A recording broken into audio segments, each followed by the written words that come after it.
Hi everyone, it's Camila and today's painting inspiration is early autumn, flowers and Monet. I wanted to have a series that would encourage you guys to paint more. I decided to call it a creative corner and I invite you to join me for this painting session, regardless if you are a digital or traditional artist.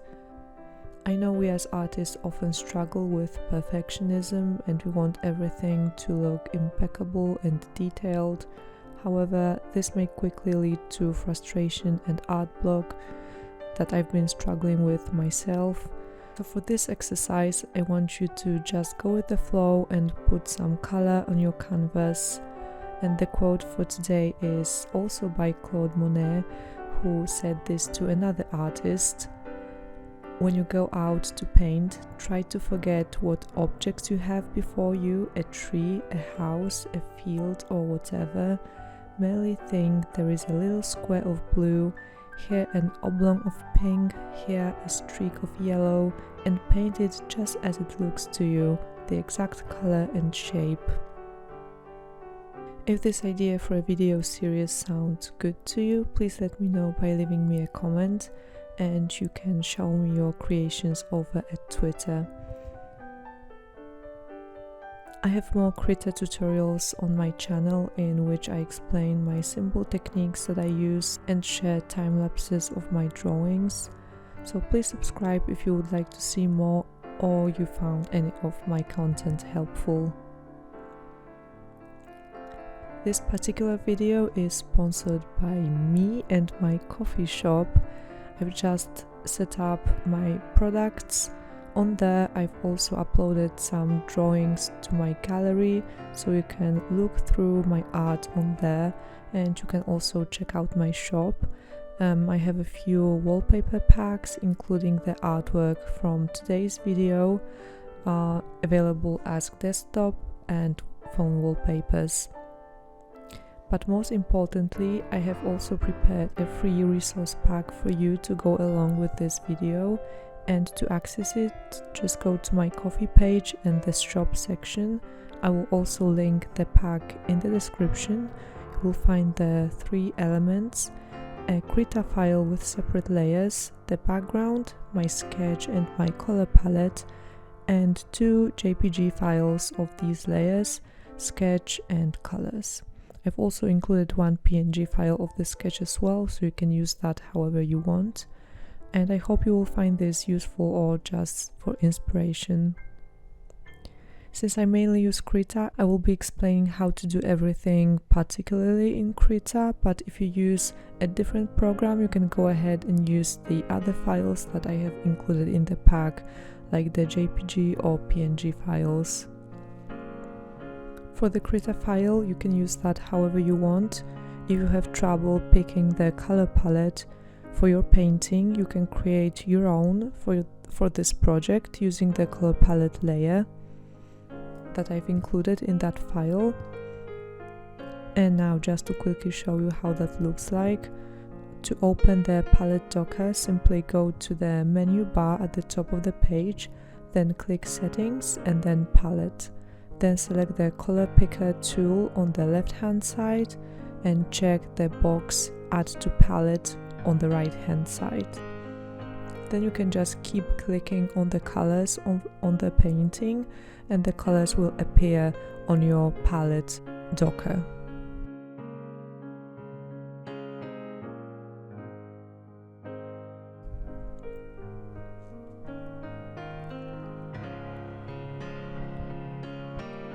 One of the inspirations and references for this painting was a photo by Magda Zalewska, who I follow on Instagram. I really love the color palette of these flowers and I feel like it was the perfect selection of colors and flowers to say goodbye to summer and welcome autumn.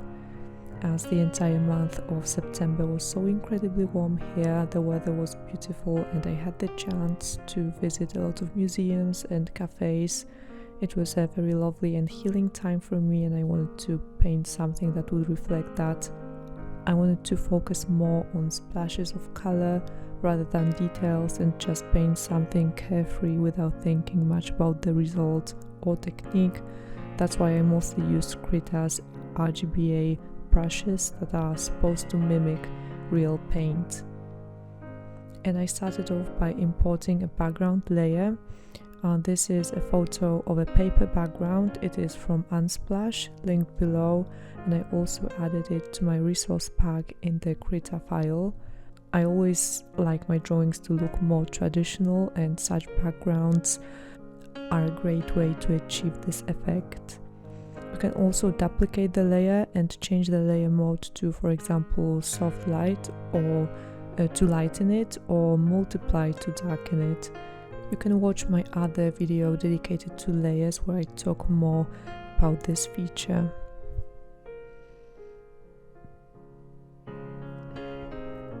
On the next layer I did a rough sketch. This time I did not use a separate layer to do it, but just started with my regular linered brush, as I knew I will be covering the whole sketch with paint later on anyway. This step you can do however you want. You can either sketch or do the line art, or both, or just have some rough lines like I do here. You can color the line art or put paint on top of it. Just do something that resonates with you and feels the easiest. After I've completed my sketch, I started layering my painting. So the first layer was a watercolor base layer. You can also watch my video on my watercolor technique if you would like to see that. The base layer made it easier for me to later on add the colors on top of the painting, since with my watercolor technique usually I keep the colors layer on multiply mode, so it is more transparent, so I can see the sketch and also the background layer better. And then I just can have a rough idea where I want my colors to be. And also I usually mix up the techniques anyway, so for this particular painting I've used not just the RGBA brushes but also the watercolor paint as well, and watercolor brushes as well.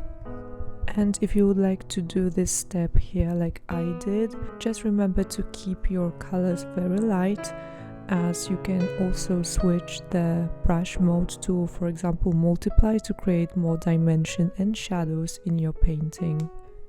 And then once you progress with your painting, you can switch the colors to darker colors, and also you can minimize the brush size so that you can put in more details to the painting.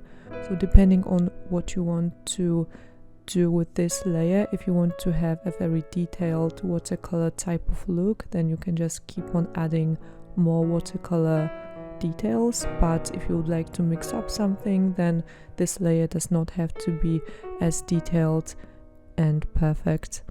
You can experiment with different RGBA brushes for your painting here, and you can also do everything on separate layers. So if you do not like something, you can either delete that, or you can merge some layers, or use an eraser tool. So just remember to add more layers, because if you would like to switch up something or change something, or if you are not satisfied, you can just delete one layer instead of having to start all over again. So if you tend to change your mind quite easily on what you want your painting to look like, adding more layers is a great way to prevent this kind of situation. But also remember to have everything properly separated, so then you won't get lost in your layers if you add a lot of the layers later on. For the flowers, then I've just started to experiment with different brushes, with different brush settings, like the brush mode from normal to multiply to overlay. You can switch it up at the top of the page where you have your brush settings. You can just try different options, different styles of the layers, and then keep on painting and see where it takes you. Sometimes you can get a lot of different very special effects, just simply by experimenting. And sometimes you don't even have to have something specific in mind, but it will just, if you just go with the flow, then it will be alright.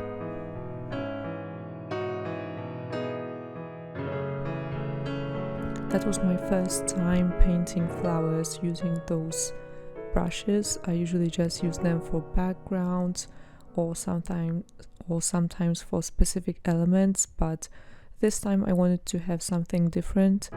That's why I did not focus simply on watercolor, but also on other brushes here, and I had a great time.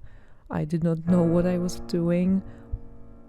To be quite honest, I did not have a specific effect in mind. I was just adding the colors, having fun, and not really thinking about the outcome of it. To very simply add shadows to the painting, you can just switch the brush to the multiply mode, and that will create more dimension in the painting, in your colors, as the colors will be darkened automatically. So the same color that you used for every element, you can just switch the brush from normal to multiply, or you can just keep the brush on multiply at all times, and then when you add more brush strokes, they will be darker when the paint was already on the painting. So then you can very easily have the dimension that you want, and also different effects, and everything looks more interesting in that way. Instead of picking a lot of different colors from the color palette or color wheel, you can just switch the brush to the multiply, and then the shadows will start creating themselves basically.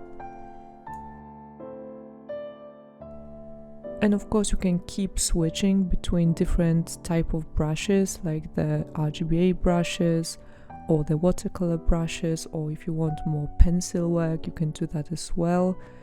I wanted to keep the flowers in the background looking more delicate, not as visible as the flowers that are in front, so that's why I've kept them in watercolor brushes, and then I've used the RGBA more vibrant brushes on the front flowers, and then I've just kept adding on different colors, creating more of an abstract look, especially on the sides of the painting and at the bottom of the painting where we have the vase.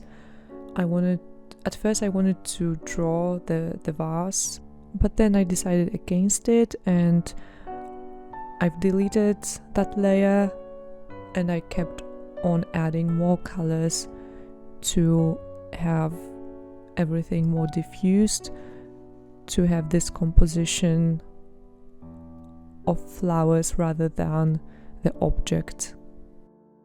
I've also used some blurring brushes that would create this more blurred effect on my painting, and then I've added more brush strokes with the RGBA brushes just to have it more abstract looking and not to worry about the background, because the background created itself just by adding more brush strokes everywhere. And also at the very end of the painting, something that is not shown on the video, I've just added a light pink layer on top of the painting, and then I've changed the layer mode to overlay, and then switched the opacity to around 30% to have it looking more fresh and delicate. So that's why the finished painting looks a little bit lighter than what it is here at the end of the video, but that was the only change that was not filmed.